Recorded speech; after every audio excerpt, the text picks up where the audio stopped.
This thing was everywhere. Endorsed by celebrity chef Gordon Ramsay, in every other one of my Instagram ads, especially now that I've said it out loud.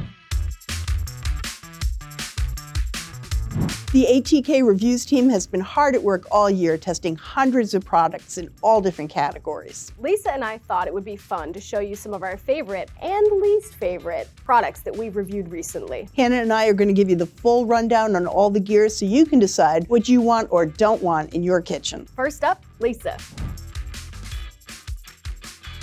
The first piece of gear I want to talk about is the 1/8 sheet pan, and that is this little guy. It's called an 1/8 sheet pan because it's an 1/8 the size of a full sheet pan you see in commercial bakeries and restaurants. So this is the 1/2 sheet pan. This is the sheet pan we normally talk about because that huge one doesn't fit in most home ovens. This is the size that we use all the time in the test kitchen as a standard sheet pan. But it's called a 1/2 sheet pan because it's literally half the size of a full sheet pan. This is the 1/4 sheet pan. Again, half the size of that 1/2 sheet pan, 1/4 the size of the full pan. And here's our newest baby member of the family, the 1/8 sheet pan. And this is 1/8 the size of a full sheet pan. We're gonna talk about the little guys today. The 1/4 and the 1/8 sheet pans. These are incredibly useful pans. They're made by the same company as the 1/2 sheet pan we prefer, which is the Nordic Ware Naturals. It's an aluminum sheet. It is uncoated because these are real workhorses and you don't want to worry about a nonstick coating getting scratched or coming off. You want to be able to use it under the broiler under high heat conditions. The 1/4 sheet pan is a great size for just doing a couple of portions, chicken or some squash or some kind of side dish that you want to make. It fits right in the toaster oven and it's really handy. The 1/8 sheet pan, similar, even smaller, even more compact. So if you're toasting some nuts or just doing a couple of cookies, you know, you can pre-freeze balls of cookie dough and bake just 1 or 2 to have as a nice little snack without being tempted by a whole plate. These pans are great for any kind of mise en place. You can lay out your ingredients. You can use it as a little tray. We often do that. Any sheet of metal can warp under the right conditions, but these are pretty sturdy compared to a lot of the other kinds that we've seen on the market. One of the reasons we love these 1 1/4 inch sides that are nice and straight and have this rolled rim is that they're great and easy to grab. So if you have a pot holder on or a towel, you can really grab these when you're putting them in and out of the oven. They hold all the ingredients inside really beautifully, and they're just really easy to maneuver. Some of the other ones we've tested in the past have not been as easy to grab and to maneuver and, you know, just don't do the same job. So if you have the 1/4 sheet size, I just want to show you some fun accessories for it. They still don't have these for the little 1/8 size, but there's a lid.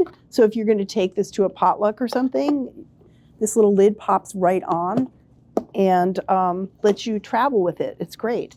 And if you're going to do something where you want it raised up, like say you're frying something and you want to put it on to drain or you want to broil with this, there's a little grid style cooling rack by Checkered Chef that fits right in here, and it's great. It's nice and tight and has little feet that's very supportive. This also works as a cooling rack for the pan when it comes out of the oven. So you want a cooling rack that fits this size? There you go. So again, we really love these. It's the Nordic Ware Naturals uncoated aluminum sheet pans in the 1/4 sheet and 1/8 sheet size. They're great if you have limited space or you just want some more versatility in your kitchen. Next up, woks. Now, just a couple of years ago, I tested woks for the test kitchen for the first time. We had always recommended using a 12-inch nonstick skillet for stir frying because we figured people already had those. But we realized we were really missing out. We talked to Grace Young, the stir fry guru, the wok expert, the wok therapist, if you will. And she said what we should look for, and even came in and we did a wok off between a skillet and a wok and did some of the same recipes and saw the advantages of a wok. For one thing, they have high sides. They have plenty of space for everything to spread out. They're very responsive to the heat, and you can really do a lot more in a wok than you can in a plain skillet. All of the woks I looked at were 14 inches, and that's from rim to rim. That's the size that Grace said is really the best size for home cooks. Anything smaller, you know, you see a lot of 12-inch woks out there. It's going to crowd the food, it's going to pile up, it's going to steam instead of stir fry. So that is not good. And she said the materials you really want to look for are carbon steel or lightweight cast iron. The carbon steel woks were really our favorite. They're very lightweight. They're very easy to handle and lift even when they're full of food. A lot of times with woks, you're putting food in and out of the wok, and you don't want something that is going to be hard to lift and to work with. We liked the ones that have wooden handles because you can grab them without a pot holder. Our winner at that time was the Taylor & Eng natural nonstick wok, and that means that it was pre-seasoned in the factory. It's heated up. The carbon steel acquires this blue kind of color to it. This gives you a little bit of a leg up on seasoning the wok. These are carbon steel. They're like carbon steel skillets. You have to season them. They're going to turn black over time and acquire seasoning, which makes them nonstick, but naturally. We still love everything about this wok. The problem is it's sometimes been a little hard for people to get. There's been a huge demand. So just recently, I went back out and looked for similar woks that have the same characteristics that we love in this wok, and now we have some co-winners to recommend that are much easier to find. So let's talk about this one. This is by Imusa. It is also like the Taylor & Eng, 14 inches rim to rim. It's made of carbon steel, weighs about 3 pounds, has the wooden handles, has a 7-inch flat area. It does not come with a lid. We really do recommend getting a lid. You could buy the lid separately. It costs a little bit less than the Taylor & Eng, but once you buy a lid separately, it comes out to about the same price. The handle is a little thicker. It flares out a little bit, has these facets. For people with smaller hands, it's a little bit more of a stretch. So that was just slightly more awkward to handle. But otherwise, in every other way, it performed beautifully. It acquired seasoning very quickly, and I was able to do all of the same recipes very successfully. Then there's this one. This is by Joyce Chen. All the same characteristics that we loved in the Taylor & Eng. The 7-inch flat surface, 14 inches rim to rim, about 3 pounds. Has a nice slender handle that's easy for people of all hand sizes to grab, and basically does all the same things. Again, it does not come with a lid, so you will have to buy it separately. So it starts out a little less expensive. Once you add in the lid, it comes to about the same price as the Taylor & Eng. Any one of these would be a great addition to your kitchen. I also loved robot vacuums. Now, you might not think of this as a kitchen gear kind of item, but honestly, when I'm done cooking, my kitchen floor is a mess. This is the iRobot Roomba J7 Plus, and this is their latest model. It's really fantastic. This uses waypoints on the ceiling and a whole host of other navigational features to figure out your house. So the first time you run it, it maps the rooms, and it sucks all the dirt up into this. There's a regular vacuum bag in here. You never have to open the back of this robot and empty it out and shake it. I've tested a lot of smart products over the years that just kind of promise a ton and deliver very little. This actually does what it's supposed to do. There's almost nothing I don't absolutely love about this iRobot, but it is pretty pricey. We also have a great Best Buy option that is less than half the price of the Roomba. This is by Shark. It's the Shark Ion, and it's very simple. It just has a really simple little dock. You do have to empty it and then send it back to the dock to recharge, but it picks up amazingly well. And when you're emptying this one, there's just a little grabby, pinch and pull up, and you dump out all the dirt. Pop it back together, pop it back on the back. And then this dock, you just leave this plugged in, and it will run back to the dock and plug itself in when it's done. So it's not smart like this one. It just bumps into stuff and reverses itself. But it's like a little tank, and it just keeps going, and it covers the whole area, as we saw in our time-lapse photo. So this is a fantastic option, and for much less money. You want something that is really powerful, that has really strong suction. So we did a measured amount of kitchen mess that was identical for each model, and we put it in a penned area, so they had the same space, the same kitchen mess, and set them to work. The best one, this one, picked up 100%. The worst, 59%. That is a big difference. These both had powerful suction. They had batteries that could do the job. They stayed on the job till it was done. They were really easy to handle, to control. Some of the other ones had apps that just were not helpful. Both of them can be operated manually on the machine itself or with the app on your phone. This one just has a big button on top that says clean or dock. I have to say, I have owned some form of robot vacuum for almost the whole time this category has existed, maybe almost 20 years. These things are great. Don't get the ones that we don't recommend, because honestly, they are terrible and will drive you crazy and will not clean your house as well. We really put these through the paces, and these are the best choices. We loved a lot of the products we tested this year, but there's a couple we did not like so much. And this is one that I'm particularly annoyed by. Don't buy this. It's called the Ninja Creamy. It's supposedly a 7-in-1 product that can make ice cream, gelato, sorbet, light ice cream, do mix-ins, do smoothie bowls. It only really could do one of them, not that well, and costs much more than our favorite ice cream maker. Even if you add in our personal blender to make the smoothies, the two of them were less expensive than the Ninja Creamy, and both of them did a much better job. So let's look at how it works. So you take this little jar and you put your base in there and you freeze that. It has to be frozen hard. And there's tons of rules about what you have to do and not do. You can't put loose frozen fruit in here, even if you're gonna make a smoothie bowl. You have to pack it down. It has to be solid, it has to have liquid, it has to have sugar. You can't use unsweetened canned fruit. A lot of rules. It can only do certain things, and it's making sure that you don't mess up. And you take the little carafe down, and this has the lid that locks on. This inside is a blade, and it works as a paddle, and it basically shaves the frozen base into ice cream. So now you drop the frozen canister in, you latch this on, it's kind of like a food processor. So you line it up and then click it, slide it in, and then it clicks in place. And then I am making ice cream, so I'm going to hit the ice cream button.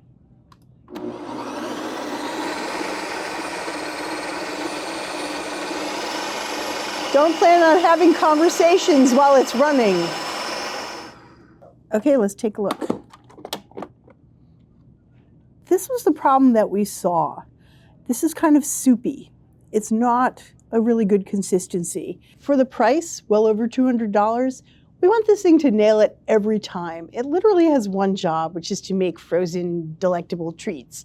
And we could not find a recipe that we could get consistent results, whether we used our own or its recipes. And therefore, we couldn't customize and make all the fun different flavors that you really want to make when you buy one of these. So now you've seen some of my favorites and least favorites from this year. Let's go to Hannah and see her picks. The first of my favorites is a bread lom. You might not think this little tool is super important, but if you've gotten into making bread, one of these can take your bread to the next level. So loms score or cut the top of your bread. This is first and foremost functional. You are allowing the bread to expand in a predetermined way. If you don't cut the top of your bread, you can get weird expansions and misshapen loaves. This will help the bread expand nice and evenly for a consistent shape. Secondly, it also makes them beautiful. You can cut and score all different gorgeous patterns onto the top of your bread to really add that appeal. It also gives you those gorgeous crusty little bits at the top, which is my favorite part. We just updated our bread lom testing and have a couple exciting new winners. The first is the Baker of Seville. It's our overall winner. And we also like the Wild Monkey UFO Journey. No, I missed a word, didn't I? I will get it without looking. Bread Journey, yeah. Wild Monkey UFO Bread Journey. So look at this beautiful little thing right there. I feel like I'm gonna open a portal to another dimension using this. You turn it, release the blade, turn it back to tighten. Do not cut a finger off, Hannah, please. No shedding blood. This is all tightened up. This is firmly in place. And this was best for intricate scoring because you can choke up so much more closely and get that absolute amazing control. And we really noticed a difference. This wasn't our overall winner because, as you can see, it's a little dicey. You are handling the blade much more closely than on other models. There's just a screw in the center and you're just pushing this in and out. Now I'm gonna seal it back up like that. So we found a few things were really key for a good bread lom. First and foremost, we really preferred models that were easy to attach and detach the blades. These are sharp, we don't want to cut ourselves. You do need to change blades regularly as they dull, so this had to be really as seamless as possible. Second of all, we really liked blades that had two exposed cutting edges right here. Not all loms had that. Sometimes it was just one. If it's one, you're going to be rotating that blade more frequently. This gave you two different options. You can use both sides, and when they both dull, then you can, mess around and change your blade. We also liked that this is, as you can see right here, is slightly curved. There are curved loms, there are straight loms. There are benefits to each. This allows you to use curved or straight. It actually can change the angle of the blade, which we love. You know, some folks really like a curved blade for baguettes. You can get that angle, get that beautiful crusty ear. Straight loms can be a little easier to use because they're straighter. You're not working around a different angle. Another thing we really liked was being able to grip the lom a bunch of different ways. When you're scoring, you're often going in at all different angles. You're doing different maneuvers. Being able to hold the lom a bunch of different ways made it more comfortable, and we could actually get in and do more intricate work. Let's take a look at a finished loaf. I have this gorgeous one right here. Look how beautiful this is. Now, I did this, not our culinary producer, Jeanette. It's decorative, it's functional, it's beautiful, and that's all thanks to a good lom. All right, so next up is soft coolers. Now, this was a personal quest for me because a couple years ago, I bought a Yeti cooler. And while it looks gorgeous and makes a great stool, that thing is so heavy. Like, you will not see me carrying that down to a beach anytime soon. So recently, on the heels of these roto-molded coolers like Yeti, have come more high-tech soft coolers. So I had to know, is there a way to get that same ice retention or good enough ice retention in a much lighter package? So we tested soft coolers, and I was totally thrilled with our results because our winner here, the Angle H2O 22-quart soft-sided cooler bag, is fantastic. This actually kept ice for 3 days. So the Angle is not cheap, unfortunately. You do pay for that performance. We had a Best Buy option from Coleman, and they just discontinued it, the scourge of the equipment tester. But we are on it, testing a new model, so stay tuned for our results there shortly. So the most important thing with a cooler is, does it keep stuff cold? When you're talking about a hard-sided Yeti cooler, for example, the thickness, that's why they're so heavy, is really important. With the soft-sided coolers, that doesn't come into play as much. We found the most important thing was something called closed cell foam insulation. That's when gas is forced into foam, creating these isolated air pockets that impede the passage of heat, keeping the contents inside cooler. This is actually very similar to why Yeti is so successful compared to its competitors. When we compared a square of Yeti's foam to its competitors, it was actually less dense. It had more air in it, which might seem counterintuitive, but air actually creates a barrier against heat. So the more air locked in that foam, the colder the contents inside are going to stay. One really important thing was a smooth zipper. This was not the case with all these models. Oh, look at that, just like butter.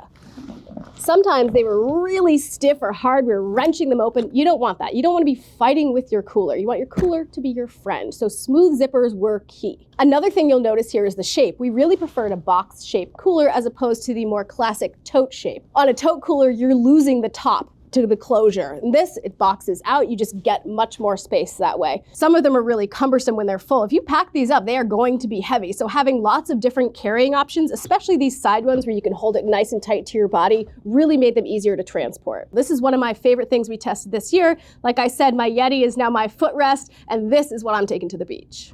If you're not getting enough ice from your freezer, a countertop ice maker might be a good option. And this was another one of my favorite things we tested recently. They work much the same as a regular freezer. A compressor filled with refrigerant cools metal ice molds, which freezes water into several different shapes depending on the machine. You fill a tank. Some of these had water reservoirs on the sides. Some of them were internal. You fill them up with water, and then the machine makes ice.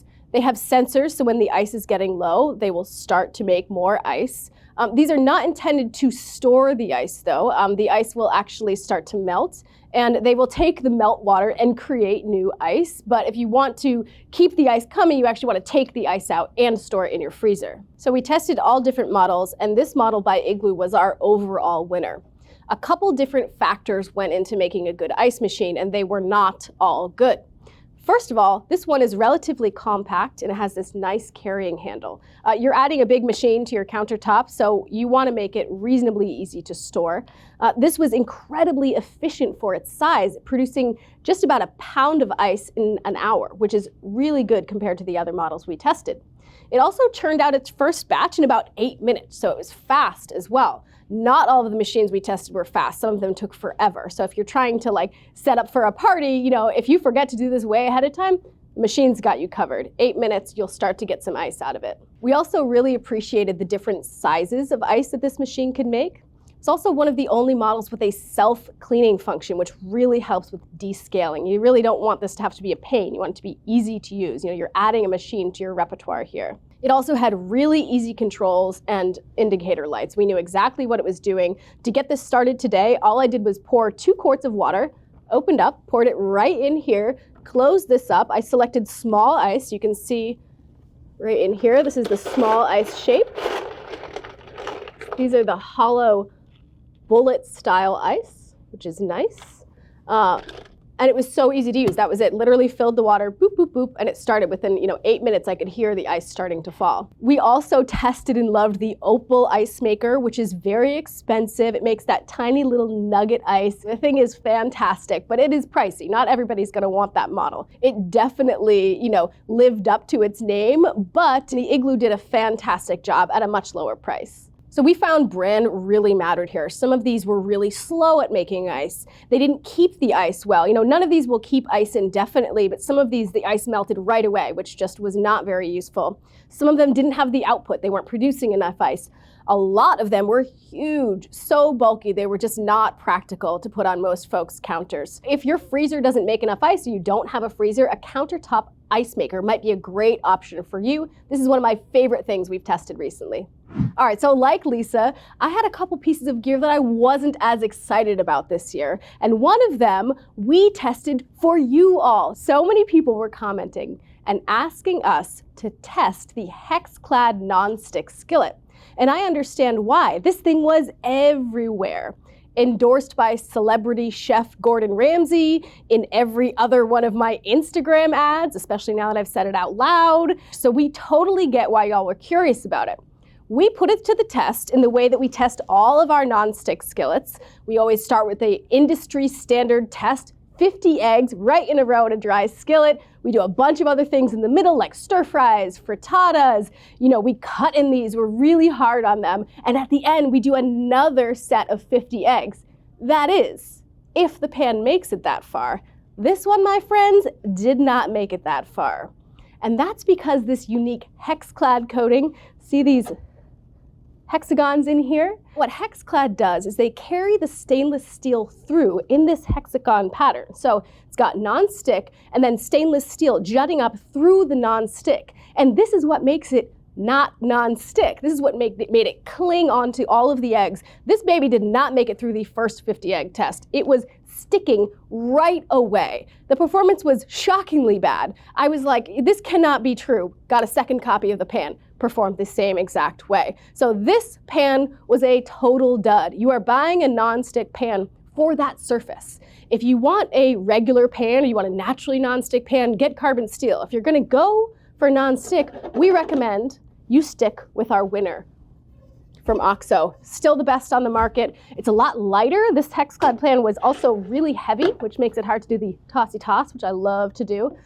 The OXO, wonderful shape, light, super, super release on this surface. So let me show you what I mean. This is our industry standard test. No fat in the pan, crack the egg right in. When we're testing, we use a surface probe thermometer to make sure every single egg goes into the pan at the exact same temperature. All right, try to flip this bad boy. I'm gonna try to, I'm trying to help this guy out. We never want a pan to fail. We want products to succeed. My friend here is beyond hope. Oh, the carnage. It's a bloodbath. It's a bloodbath, folks. Look at that. Again, the OXO literally released 100 eggs. No problem. This thing just is not delivering on its promise. I imagine they added these stainless steel hexagons for durability, right? It's supporting the non-stick. Non-stick is notably fallible. This is why we actually don't recommend spending a ton on a non-stick pan. Non-stick is a coating of plastic on top of the pan. It can actually off-gas. You can scrape it off. There are all different things that can destroy the surface of a non-stick pan. So I understand what they were doing here. They're trying to reinforce and support that non-stick pan. By doing so, they ruined the non-stick, thus making the entire pan pointless. Stick with the OXO. Hexaclad, didn't like it. With Lisa's picks and my picks, you've got a head start on a couple things you might want to get or not get for your kitchen this year. For more information on all the gear we talked about today, check out the links below or go to americastestkitchen.com. What are you most excited to buy next for your kitchen? What did we miss? Let us know in the comments. Make sure to like this video and hit that subscribe button so you never miss an episode.